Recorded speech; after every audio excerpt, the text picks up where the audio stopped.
साहब रिपोर्ट दर्ज कर लीजिए, मेरी जमीन मेरे पड़ोसी ने जब्त कर दिया है। कितना लाई है? 5,000 लाई है कि नहीं बस मुंह उठाकर आ गई है? साहब सुनिए तो।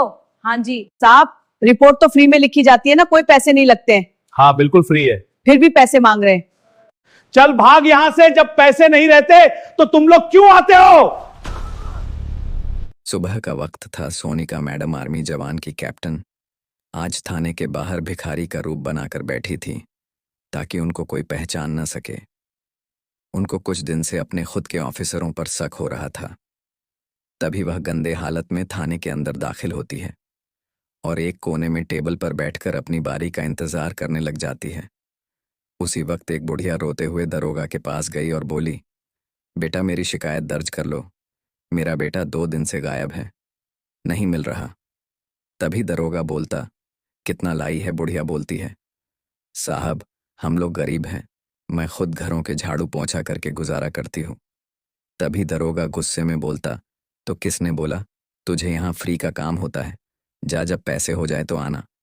तभी बुढ़िया बोलती, बेटा मेरे बेटे को ढूंढ लो। तभी दरोगा गुस्से में बोलता, क्या बोल रही है तू? कब से तुझे कितनी देर से बोल रहा हूँ, फ्री की रिपोर्ट नहीं लिखी जाएगी, जो पैसे देगा उसकी रिपोर्ट पहले लिखी जाएगी। तभी बुढ़िया बोलती है, बेटा मैं बहुत गरीब हूँ, मैं तुम्हें कैसे पैसे दूँ?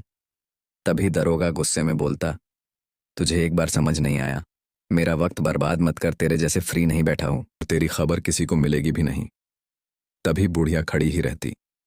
उसी जगह दरोगा की नज़र दोबारा से बुढ़िया पर पड़ती और दरोगा बोलता, अभी तक तू यही खड़ी है। इतना बोलकर वह बुढ़िया को धक्का दे देता। बुढ़िया जमीन में गिर जाती। यह सब आर्मी जवान की कैप्टन देख रही थी। ये देखकर उसके आंखों में नरमी आ गई और वह बुढ़िया के पास गई। बुढ़िया को उठाती और दुखी होती। फिर दरोगा से बोलती, आपने इन्हें क्यों मारा? तभी दरोगा बोलता, तुझे क्या मतलब, तू कहीं की कमिश्नर है जो तुझे बताऊं? तभी सोनिका सख्त हो जाती और आंख मिलकर बोलती, आपने इसे क्यों मारा? इनकी गलती क्या थी?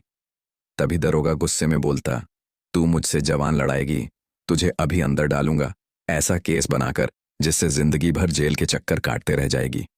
तभी सोनिका सखिया कार्ड दिखाती, जिसको देखकर दरोगा डर जाता और माफी मांगने लगता है। लेकिन अपनी आंखों से अत्याचार देखकर सोनिका की आंखों में गुस्से था। वह अपने हाथ में लिया गुप्त कैमरा दिखाई और बोली, मैं सुबह से यहाँ बैठी आपकी हरकतों को रिकॉर्ड कर रही थी, बस इतना काफी है आपके लिए। अब दरोगा के पास शब्द नहीं बचा था। बोलने को तो दोस्तों, लेकिन आपने अभी तक एक लाइक नहीं किया।